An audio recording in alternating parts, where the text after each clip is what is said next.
요즘 우리나라 그 금융을 보면 참 많이 시끄럽지 않습니까?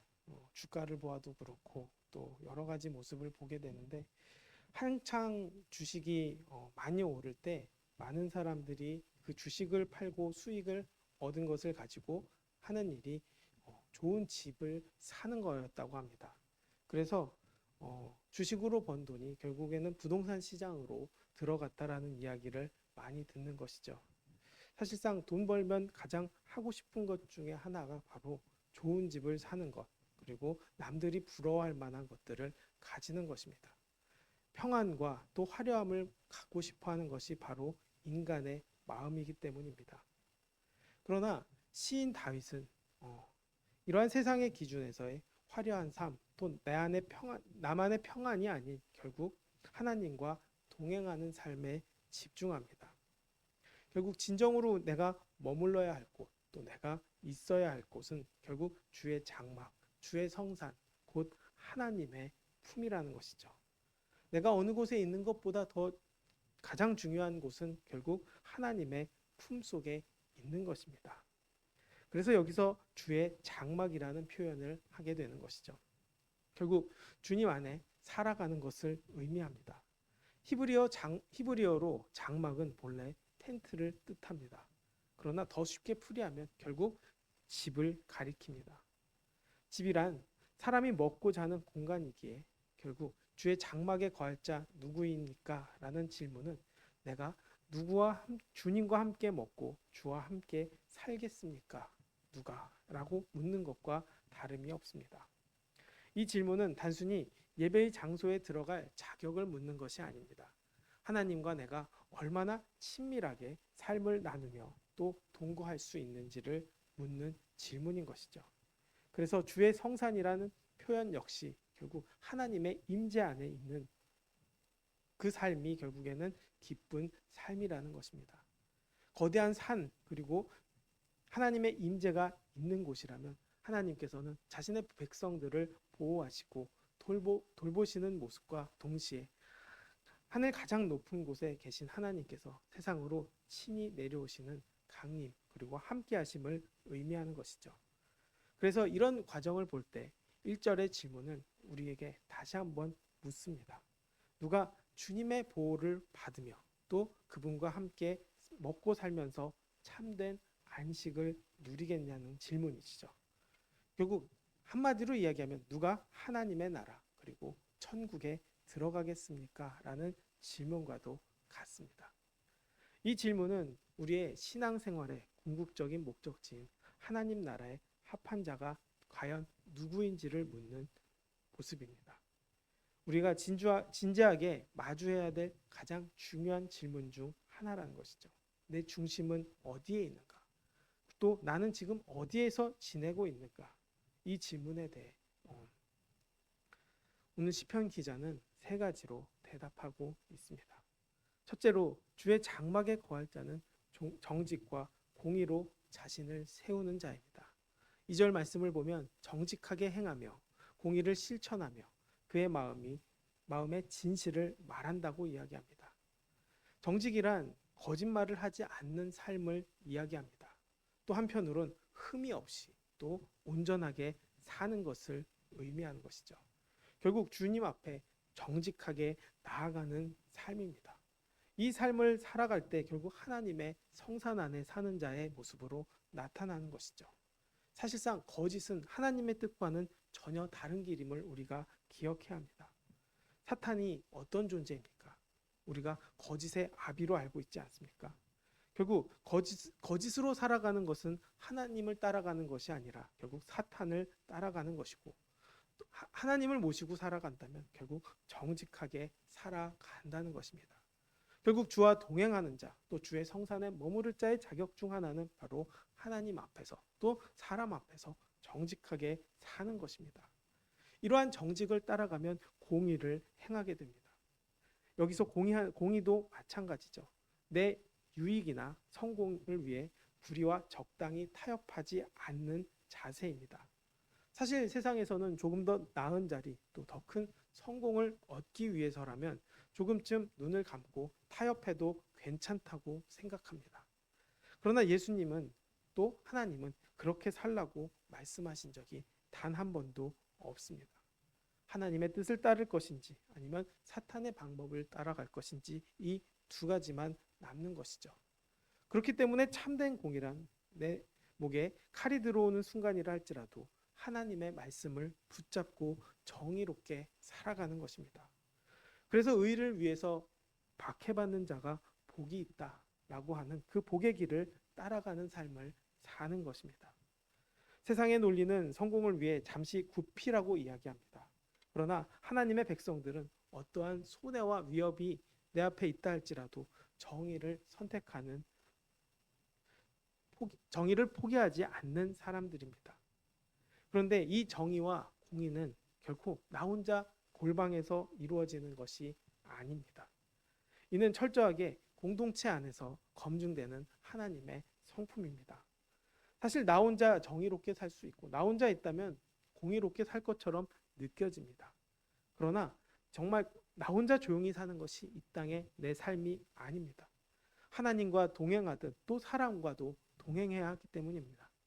그래서 이웃과 부대끼는 삶의 자리에서도 거짓 없이 진실하게 사는 것, 그리고 손해를 감수하고서라도 정의롭게 이웃을 대하고 사는 것입니다. 결국 하나님께서 찾으시는 사람은 예배당 안에서만 경건한 사람이 아니라 결국 우리의 삶 속에서 또 내 주변 사람들과 공동체의 일상 속에서도 정의와 공의라는 하나님의 성품을 몸으로 증명해내는 사람인 것입니다. 이러한 삶이 결코 쉽지 않습니다. 사실 눈에 보이는 편안함, 또 내가 더 얻고자 하는 욕망이 생길 때 잠시 눈을 감기만 하면 된다고 여길 때가 있다는 것이죠. 그럼에도 불구하고 내가 내 옆에 하나님이 있다라는 것을 우리가 기억한다면 결국 하나님의 공의의 길, 또 하나님께서 원하시는 믿음의 길로 나아갈 수 있게 되는 것입니다. 이런 사람들은 결국 이웃 사람들에게도 자신을 증명하게 됩니다. 그래서 주의 장막에 거할 자의 자격은 결국 이웃과의 관계 속에서 나타납니다.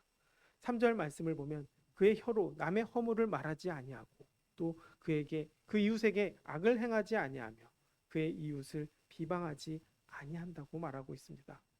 여기서 혀의 문제를 다룹니다. 사람과의 관계 속에서 비방하지 않는 것이죠.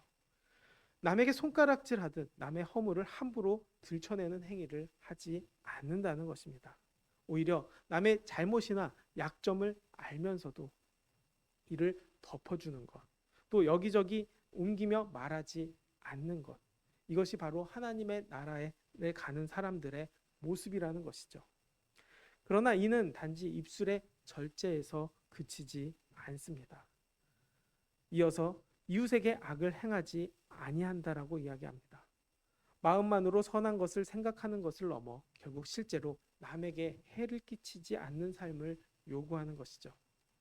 예수님께서도 예배를 드리러 나가기 전에 형제에게 잘못한 것이 생각나거든 먼저 가서 화해하라고 말씀하셨습니다. 이 역시 하나님의 관계보다 이웃과의 관계를 뒤로 미뤄서는 안 된다는 것을 의미합니다. 결국 하나님 품에 있는 사람이라면 마음에 편치 않습니다. 남과의 문제가 있다면 결국 회복시키는 것이, 또 회복된 자리로 가는 것이 바로 하나님의 뜻이기 때문입니다. 그래서 참된 예배란 이웃과의 화목함을 위해서 달려가는 삶을 이야기하는 것이죠. 하나님의 나라는 결코 타인에 대한 비방이나 비난 위에 세워지는 나라가 아니기 때문입니다. 오직 하나님의 사랑 위에 세워지는 나라라는 것을 우리는 기억해야 합니다. 그렇기에 정직과 공의와 마찬가지로 남을 비방하지 않고 악을 행하지 않는 삶 역시 나홀로 있을 때보다는 결국 공동체의 생활 속에서 그 진가가 드러납니다. 신앙이란 나 한 사람의 구원에만 갇혀 있는 것이 아닙니다.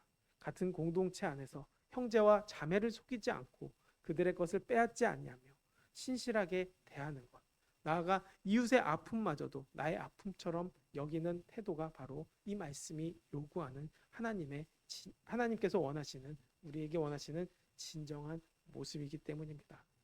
이는 예수님께서 우리와 똑같이 다지기 위해서 낮고 낮은 이 땅에 오신 성육신의 정신과도 이어져 있습니다.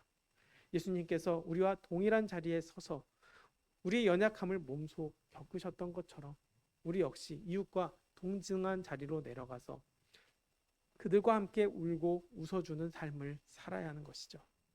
하나님 앞에서만 신실하게 애쓰는 삶을 사는 것이 아니라 결국 내 곁에 있는 이웃과 또 내 주변의 형제 자매와도 진실함과 신실함으로 대하는 삶, 그리고 악을 대하지 않는 삶을 사는 것이 바로 주님과 동행하는 삶이라는 것입니다. 결국 주의 장막에 거할 자는 하나님의 형상으로 지음받은 이웃을 소중히 여기며 또 그들을 향해 진실함과 정직함으로 사랑을 실천하는 것이죠. 정직과 공의가 하나님의 성품이라면 결국 비방하지 않고 악을 행하지 않는 삶 역시 이웃과의 관계 속에서 구체적으로 맺어지는 열매 맺는 자리가 된다는 것이죠. 그렇기 때문에 여기서 한 걸음 더 나아가 이웃을 향한 사랑과 신실함은 이제 사람을 바라보는 눈 그리고 그 가치의 판단으로 확장되는 것을 봅니다. 4절에서 망령된 자를 멸시한다고 말합니다.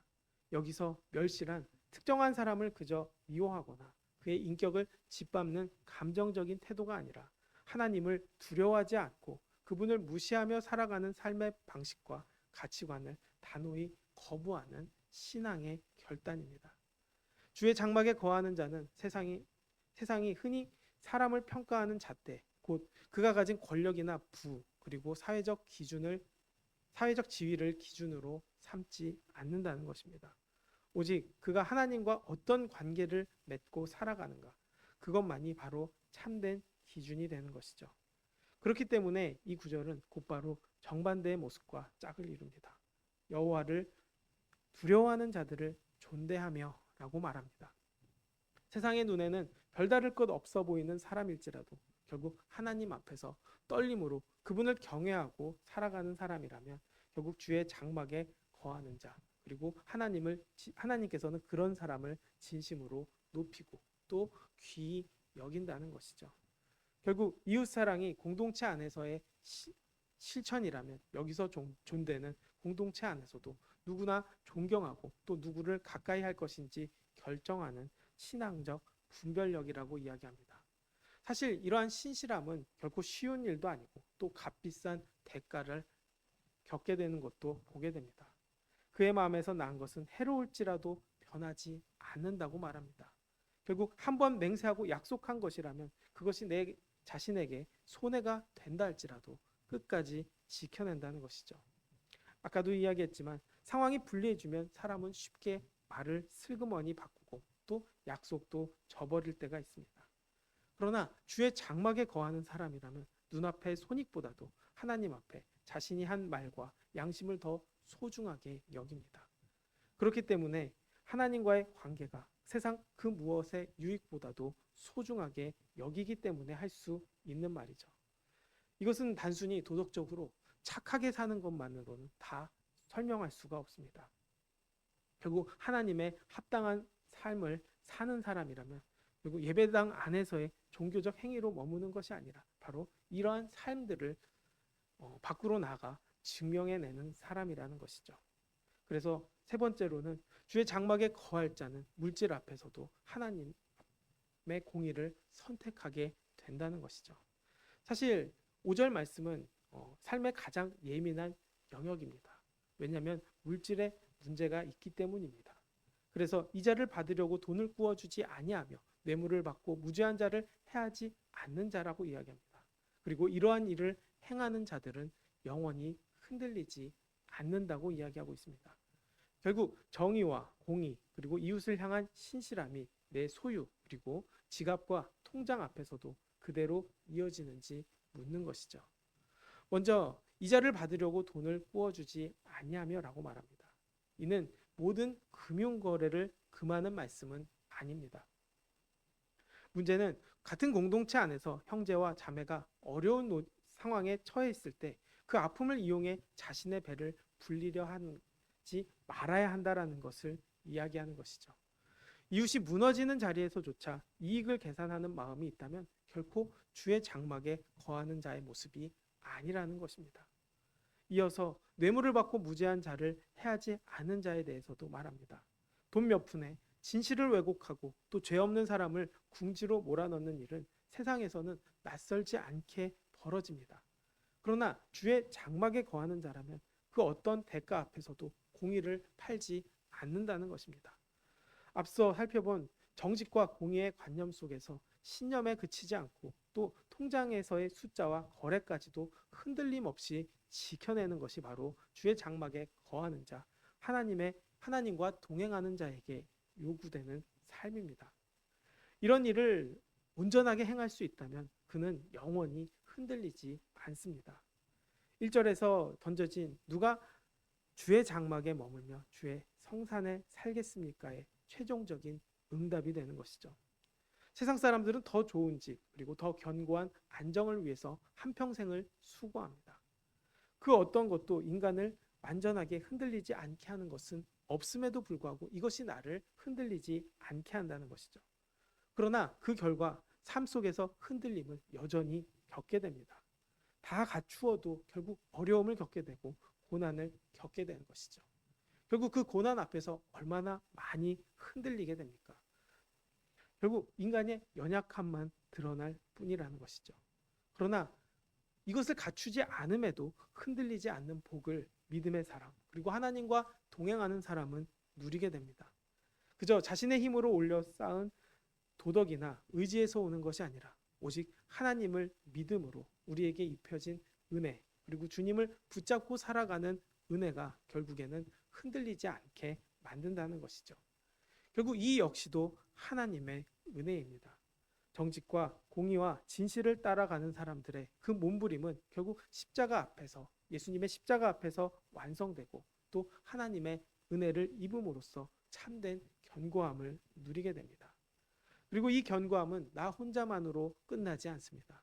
이웃과 함께 울고 웃으며 또 서로의 부족함을 채워주는 모습을 나타나게 되고 또 그 안에서 누리는 진정한 기쁨과 평안을 겪게 됩니다. 결국 주님과 동행하는 사람들은 바깥의 상황이 아니라 결국 주님과 함께하는 은혜 그리고 나누는 은혜 그리고 그 안에서 기뻐하는 은혜를 통해 주님이 주시는 하나님 나라를 이 땅에서 누리게 하시고 또 그 삶 속에서 흔들리지 않게 하신다는 것이죠. 그 흔들리지 않고 나아간 사람이 결국엔 주님의 심판 앞에서도 자유하게 됩니다. 그리고 그 삶이 결국 하나님의 칭찬과 또 우리의 삶 속에서도 영원한 축복과 회복으로 나타나게 될 것이라는 것이죠. 결국 이 땅에서 하나님의 나라를 누리며 믿음으로 흔들리지 않는 삶이란 결국 하나님의 뜻 앞에 정직하고 공의롭게 또 사람을 배려하고 사는 것임을 다시 한번 말씀하고 있는 것입니다. 그래서 하나님 나라는 저 멀리에 있는 소망이 아닙니다. 그리고 막연하지도 않습니다. 오늘 우리가 이웃을 대할 때 말 한마디 따뜻하게 해주는 것, 또 내 손해를 감수하고 지키는 약속 하나, 그리고 물질 앞에서도 하나님을 믿음으로 공의를 선택하는 정직함이 임할 때 결국 우리는 흔들리지 않는다는 것이죠. 사실 세상은 여러 가지 모습으로 사람을 흔듭니다. 금융적인 상황, 그리고 또 자연재해적인 상황, 또 내 삶 속의 여러 가지 상황을 통해서 마음이 흔들리고 또 주저앉을 때가 많다는 것이죠. 이러한 가운데서도 결국 흔들리지 않고 믿음과 평안과 기쁨으로 살아갈 수 있는 방법은 결국 하나님의 뜻 그리고 하나님의 말씀 위에 굳게 서서 정직과 공의와 사랑으로 삶을 살아낼 때 결국 우리는 흔들리지 않는 믿음의 삶을 살아가게 될 뿐만 아니라 좌로나 우로나 치우치지 않고 오직 하나님의 나라만 보고 살아가게 되는 것이죠. 세상은 세상의 기준으로 성공하면 복이라고 이야기합니다. 또 주님의 뜻에 따라 손해를 감수하며 사는 삶은 비극이라고 여깁니다. 그러나 영원이라는 시간 앞에 서보면 그야말로 세상의 기준은 보잘것없는 시간일 뿐만 아니라 참으로 가치 없고 덧없는 삶일 뿐입니다. 그러나 우리가 영원이라는 기준을 볼 때 주님의 뜻을 따라간다면 결국 지금의 삶이 고통스럽고 어렵다 할지라도 이보다 더 큰 축복이 없다는 것을 깨닫게 되는 것이죠.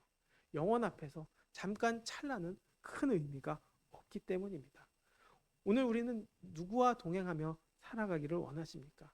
주의 성산에서 영원한 기쁨을 누리게 되길 원합니다. 결국 주님의 뜻을 따라갈 때, 주님을 의지할 때, 또 주님께서 원하시는 그 이끄시는 그 삶을 살아갈 때 결국 세상의 기준에 휩쓸리는 삶이 아니라 믿음으로 굳게 서는 삶을 살아가게 되는 것이죠. 오늘 하루도 우리가 이 믿음 가지고 주님과 동행하며 또 주님이 주시는 하나님 나라를 누리며 또 그 공동체를 온전하게 이루어가는 우리 모두가 되기를 주님의 이름으로 축원합니다. 기도하겠습니다. 사랑과 은혜가 많으신 아버지, 우리는 주님과 동행하는 삶이 가장 큰 축복임을 기억하게 해주셔서 감사합니다. 결국 우리의 삶의 기준이 하나님과 동행하는 삶, 하나님을 의지하는 삶이 되어 세상 속에 수많은 흔들림이 있다 할지라도 흔들리지 않고 믿음으로 달려가게 하여 주시옵소서. 그 믿음 가지고 평안 누리고 또 하나님 나라의 기쁨을 누리며 소망 가지고 살아가는 역할을 감당하게 하여 주시옵소서. 세상에 나가서도 주님이 주신 정직과 공의 그리고 흔들리지 않는 믿음을 허락하여 주시옵시고 또 이웃을 배려하는 마음 또 내가 손해본다 할지라도 하나님의 뜻을 따라가는 그 믿음의 길을 달려갈 수 있도록 인도하여 주시옵소서. 손해보는 것이 아니라 오히려 주님이 큰 축복으로 채워주신다는 것을 기억하며 우리가 담대히 또 감사로 나아갈 수 있게 인도하여 주시옵소서. 그 삶을 통해 결국 주님이 이루시는 하나님의 뜻을 이루며 주님과 동행하며 또 내가 가는 그 자리가 결국 주님이 인도하시는 하나님 나라의 공동체가 되는 놀라운 은혜 부어 주시옵소서. 모든 영광 주님께 돌리며 예수님의 이름으로 기도드렸습니다. 아멘.